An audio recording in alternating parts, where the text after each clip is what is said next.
மூளை வளர்ச்சிக்கும் நம்ம உடல் எடையை கட்டுக்கோப்பா வச்சுக்கிறதுக்கும் ஒரு சிறந்த இயற்கையான உணவு தான் மூலிகை சத்து மாவு. இதுல எந்த மாதிரியான மூலப்பொருட்கள் கலந்திருக்காங்கன்னா அமுக்காரா கிழங்கு கலந்திருக்காங்க. இது வந்து மூளை வளர்ச்சிக்கும் உடல் நலத்திற்கும் சிறந்த மூலிகை அப்படின்னே சொல்லலாம். அடுத்து சுக்கு ஜீரணத்தை தூண்டுறதுக்கும் உடல் சூட்டை சமநிலைப்படுத்துறதுக்கும் ரொம்பவே ஹெல்ப்ஃபுல்லா இருக்கு. மிளகு நோய் எதிர்ப்பு சக்தியை அதிகரிக்கும். திப்பிலி மூளை மற்றும் நரம்பியல் ஆரோக்கியத்தை மேம்படுத்தும். அடுத்தது வெற்றிலை கலந்திருக்காங்க. இது வந்து ஹார்மோன் சீராக்கத்திற்கும் உடலுக்கு உற்சாகம் அதிகமா கொடுக்கும். அடுத்து துளசி நோய் எதிர்ப்பு சக்தியை அதிகப்படுத்துறதுக்கும் சளி காய்ச்சல் இருமல் இது போன்ற பிரச்சனைகளையும் சரி செய்யும். அடுத்தது முளை கட்டிய சிறு தானியங்கள் யூஸ் பண்ணிருக்காங்க. புரதம் நார்ச்சத்து எரிசக்திக்கு மிகுந்த ஒரு ஆதாரமா இருக்கு.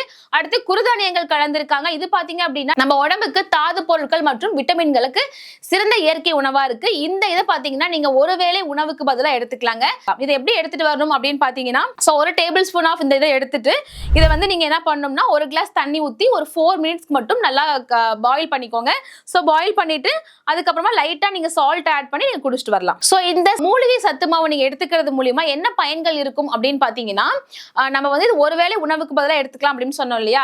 குழந்தைகளோட மூளை வளர்ச்சிக்கும் ரொம்பவே ஹெல்ப்ஃபுல்லா இருக்கும். நம்ம உடல் எடையை கட்டுக்கோப்பா வச்சுக்கிறதுக்கும் நமக்கு இதுல பாத்தீங்க அப்படின்னா நமக்கு புரதம் நார்ச்சத்து தாது பொருட்கள் விட்டமின்ஸ் எல்லாமே கிடைக்குது. நோய் எதிர்ப்பு சக்தியை வந்து இன்க்ரீஸ் பண்ணிக்கிறதுக்கு இந்த மூலிகை சத்து மாவு நமக்கு ரொம்பவே ஹெல்ப்ஃபுல்லா இருக்கும்.